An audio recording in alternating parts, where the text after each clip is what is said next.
masalah warisan. Kenapa? Orang tuanya masih ada nggak?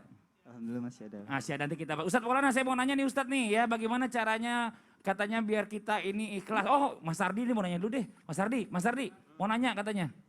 Silakan ayo kalau Ya mau nanya. kan dia tadi bisik-bisik saya, nanyalah. Tanyalah, nggak apa-apa lah. Nggak usah takut. Iya, tenang aja, aman, insya Allah.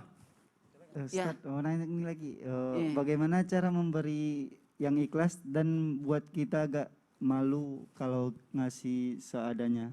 Bagus pertanyaannya, bagus sekali. Kaget kita Pertanyaannya saya suka. Saya jawab di duduk aja ya.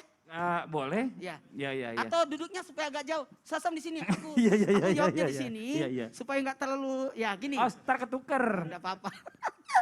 Mas Ardi, buat semuanya yang lagi nonton, bagaimana supaya kita bisa, saya tadi dibisik sama Mas Ardi.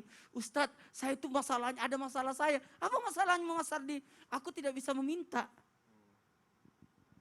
Bisa nggak yang ada di studio tepuk tangan semua? Tepuk tangan, ya Allah. Iya. Iya. Bagus. Siapa yang begini tangannya akan dikasih bara api dan akan menghadap kepada Allah dengan tidak punya daging muka. Nah, kalau berbicara bagaimana supaya ikhlas, yang pertama-tama kenali Allah. Jadi ikhlas itu kholis, murni, hanya semata-mata karena Allah. Nggak usah butuh pujian, nggak usah mau dilihat orang. Jadi kita tidak terpengaruh, disanjung tidak naik lehernya. Naik leher gimana sih? Oh gini. Naik leher itu Artinya bangga. Oh, membusungkan Terus dihina tidak jatuh. Nah, kemudian yang kedua, ikuti aturan. Sebenarnya apa yang kita berikan sama orang, memang itu rezekinya dia. Jadi bukan cuma numpang sama kita. Iya, Jadi Mas Ardi titipan. insya Allah rencana mau berbagi itu bagus. Masya Allah. Berarti insya Allah rezeki. Amin. Amin. Mas Ardi, nanya lagi sama Ustadz Syam. Mau Ya. dari sebelahnya nih sekarang nih, ayo. Tadi kan Udah dekat jauh. Syam, apa tuh? Jangan sampai bertanya balik, Ustadz Syam nanya sama Mas Ardi nanti nih, ayo. Nanya nih aku ya. Ya. Ustadz Sam, ini Siap. saya mau nanya nih. Baik. Ya. Apakah rezeki berkaitan dengan dosa kita di masa lalu? Aha. Wah. Ini kalau pakai masker dua-duanya kayak anak kembar ya jadi. Iya. Kayak anak kembar di tengah. Kita lihat di kamera TV, kayak anak kembar. Jadi subhanallah pertanyaannya apakah rezeki itu berkaitan dengan dosa masa lalu kita. Jadi Allah Subhanahu wa ta'ala juga menjelaskan dalam Al-Quran ya, jadi wa ma asabakum min musibatin fabima kasabat aydikum gitu.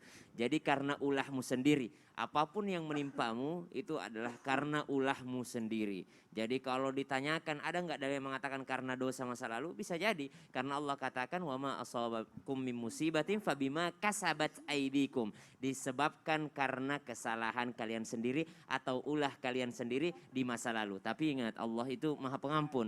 Jadi kalau ketika seseorang sudah bertaubat, sudah kembali kepada Allah Subhanahu wa taala, maka yakinlah bahwa Allah akan memberikannya sesuatu yang tidak dia duga-duga. Tapi jangan ditunggu ya, karena banyak orang yang gagal hijrah karena nungguin itu. Saya udah Iya. Banyak banget. Betul. Ya katanya sudah taubat, kok aku enggak kaya-kaya. Enggak kaya-kaya. Iya. Saya udah Ustadz, saya pernah berjilbab di tahun 2017, tapi ternyata berhijab itu tidak mudah. Akhirnya saya buka lagi tahun 2020. Saya bilang, enggak mudahnya kenapa? Saya makin susah dapat pekerjaan, saya makin ini. Karena sebenarnya itu kekuasaan Allah. Allah mau bikin kita kaya itu kuasa Allah. Benar. Allah menahan rezeki kita itu kuasa Allah Subhanahu wa taala. Cuma kita kadang-kala salah mengerti tentang rezeki. Makanya kita ikuti terus sampai segmen akhir Masya insyaallah. Allah. Nabi